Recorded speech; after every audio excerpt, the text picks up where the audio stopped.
Online ഷോപ്പിങ്ങിൽ ഓരോ products ഇങ്ങനെ scroll ചെയ്ത് പോയപ്പം കണ്ടൊരു സംഭവമാണ് കേട്ടോ. എനിക്ക് ഭയങ്കരമായിട്ട് ഇഷ്ടമായി ഇതിൻ്റെ ഒരു ലുക്കും സംഭവങ്ങളൊക്കെ. അത് മാത്രമല്ല ഈ ഒരു റേറ്റിൽ ഭയങ്കര വേർത്തായിട്ട് തന്നെ തോന്നി. അതുകൊണ്ടാണ് ഞാനിത് വാങ്ങിച്ചിട്ടുള്ളത്. അപ്പോൾ വാങ്ങിച്ചിട്ടുള്ളത് എന്താണെന്ന് വെച്ചാൽ ഗ്ലാസ് ടംബ്ലറിനോ സ്മൂത്തി ജാറിനോ എന്ത് വേണമെങ്കിലും പറയട്ടെ, നമുക്ക് സ്മൂത്തി കഴിക്കാനും അതുപോലെ തന്നെ ജ്യൂസസൊക്കെ കഴിക്കാനൊക്കെ പറ്റിയ ഒരു അടിപൊളിയായിട്ടുള്ള ഇതേ കണ്ടില്ലേ. ഈ ഒരു പ്രൊഡക്റ്റാണ്. നല്ല ഭംഗിയില്ലേ കാണാൻ വേണ്ടിയിട്ട്.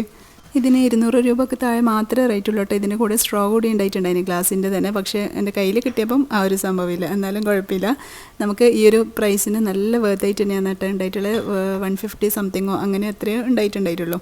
അപ്പോൾ ഞാൻ ഇതൊക്കെ വാങ്ങിച്ചിട്ടുള്ളത് നമ്മുടെ മീഷോന്നാണ്.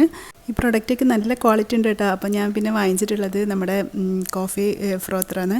അപ്പോൾ ഇത് എൻ്റെ കയ്യിൽ ഓൾറെഡി ഒന്നുണ്ട്.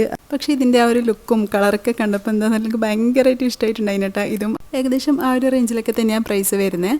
അപ്പോൾ അതിന് കൂടെ ഒരു കേബിളും ഇങ്ങനെയുള്ള സംഭവങ്ങളൊക്കെ ഉണ്ട്. അപ്പോൾ ഇതാണ് ഞാൻ വാങ്ങിച്ച 2 പ്രോഡക്റ്റ്. അടിപൊളിയല്ലേ. അപ്പോൾ നമുക്ക് ഇപ്പം തന്നെ ഒരു അടിപൊളിയായിട്ടുള്ള കോൾഡ് കോഫി ഉണ്ടാക്കിയാലോ. അപ്പോൾ നമുക്ക് ഈ ഒരു ഗ്ലാസ് ജാറ് നമുക്ക് നന്നായിട്ട് തന്നെ കഴുകി വൃത്തിയാക്കിയിട്ട് ഇതിലോട്ട് നമുക്ക് 1 ടീസ്പൂൺ നിറച്ച് തന്നെ കോഫി പൗഡർ ഇട്ട് കൊടുക്കാം. അപ്പോൾ നിങ്ങൾക്ക് നിങ്ങളുടെ ക്വാണ്ടിറ്റിക്ക് അനുസരിച്ചിട്ട് ചെയ്യുക. അപ്പോൾ ഇതിലോട്ട് ഞാൻ ഒരു 1.5 ടേബിൾ സ്പൂണോളം പഞ്ചസാര ചേർത്ത് കൊടുക്കുന്നുണ്ട്. പിന്നെ ഇതിലോട്ട് ഒരു 1-2 ടേബിൾ സ്പൂണോളം വെള്ളം കൂടി ചേർത്ത് കൊടുക്കുക. വളരെ കുറച്ച് മാത്രം വെള്ളം ചേർത്ത് കൊടുത്താൽ മതി കേട്ടോ. ഇനി നന്നായിട്ട് തന്നെ ഇതുപോലെ ഒന്ന് ബീറ്റ് ചെയ്തിട്ട് എടുക്കുക. അപ്പം ഈ ഒരു ഗ്ലാസ് നമ്മൾ ഒരു വലിയ 1.5 ഗ്ലാസ് 1.25 ഗ്ലാസോളം ക്വാണ്ടിറ്റിയിൽ വരുന്നുണ്ട് കേട്ടോ. അപ്പോൾ ഞാൻ ഈ ഒരു ഗ്ലാസിൻ്റെ വലുപ്പത്തിനനുസരിച്ചിട്ടാണ് ഞാൻ ഈ ഒരു കോഫിയും അതുപോലെ തന്നെ ഷുഗറൊക്കെ എടുത്തിട്ടുള്ളത്. മധുരമൊക്കെ കൂടുതൽ വേണമെന്നുണ്ടെങ്കിൽ ചേർത്ത് കൊടുക്കുക. അപ്പോൾ നമ്മുടെ കോഫിയൊക്കെ നന്നായിട്ട് തന്നെ ഒന്ന് പതഞ്ഞ് വന്നിട്ടുണ്ട്. ഇനി നമുക്ക് ഇതിലോട്ട് ആവശ്യത്തിനുള്ള ഐസ് ക്യൂബ്സ് ഇട്ട് കൊടുക്കുക. ഇനി നമുക്ക് ഇതിലോട്ട് നന്നായിട്ട് തന്നെ തണുപ്പിച്ചെടുത്ത പാലും കൂടി ഒഴിച്ചു കൊടുക്കുക.